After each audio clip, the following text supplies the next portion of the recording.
As we began giving examples of food laws, we cannot ignore the United States and the European Union.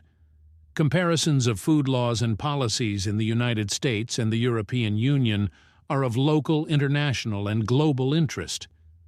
Developing nations view them as countries with knowledge, advanced standards, and beneficial expertise, as they always operate cautiously and possess risk assessments, fundamentals, and risk management knowledge.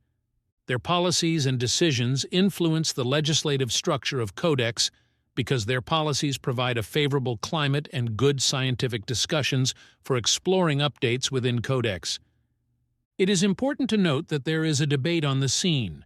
Which is better, U.S. regulations or EU regulations? There are always said to be some differences, and we will present some differences that should be given attention and caution. For example, the European Union is said to operate more cautiously than the United States, always having risks in certain areas such as hormones in meat, genetically modified organisms, GMOs, chemicals, and climate change. On the other hand, the United States exercises caution in issues like air pollution, mad cow disease, or tobacco. Certainly there is a difference, and let's clarify this difference. I want to start with the risk assessment topic. The bodies that manage risk analysis processes in the United States and the European Union naturally differ. In the United States, there are three different bodies. The United States Food and Drug Administration, which is a federal agency of the Department of Health and Human Services, FDA, the Environmental Protection Agency, EPA, and the United States Department of Agriculture, USDA. These three bodies have some overlap as they assess and manage risks and make decisions. It is better to have a single organization to manage all of this. Why this is important, let me clarify by example. Please note that the USDA regulates meat, poultry, eggs, and catfish, while the FDA regulates other products. The example states that if you have a pizza with cheese and pepperoni, the USDA will classify it under pepperoni, meat, and regulate it under continuous inspection. However, if you remove the pepperoni, the pizza with cheese alone will be regulated by the FDA, and inspections will occur once every 5 years. Imagine if an infant formula is inspected every 5 years. Of course, this is a risky procedure. In doing so, we are calling for regulatory reform and advocating for the existence of a single entity to conduct risk assessment processes. In the European Union, the European Food Safety Authority, which is an agency of the European Union that provides independent scientific advice and communicates on existing and emerging risks associated with the food chain, is responsible for conducting risk assessments, but risk management is done by the European Commission. So we are facing a situation similar to the United States, where certain policies require refinement and improvement. Let me tell you about some examples that illustrate the differences in regulations between the European Union and the United States, and also share some important observations.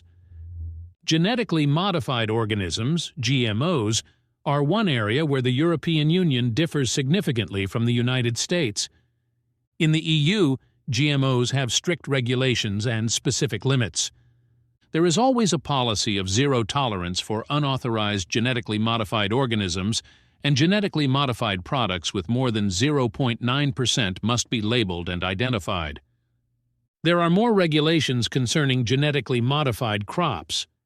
In the United States, there are practically unavoidable trace amounts of genetic modification, called rDNA or BE in the U.S., and around 5% allowance is allocated to products manufactured using genetic engineering. The second example I want to tell you about is bovine somatotropin or growth hormone, RBST, which is used to increase milk production in cows. This hormone was approved in the United States in 1993 but is banned in the European Union. There is a difference in regulations between the European Union and the United States. However, be careful not to look at things superficially because the issue is more complex than you might think. If you delve into the details, take a step back, and look at the overall picture, you will notice some differences, especially in application, enforcement, and implementation. We always say that the law and what is written differ from what is applied in reality, because sometimes the law is good, but there is no practical application. So, There are differences between the texts of the law and the law in actual practice, making it more complex than it seems.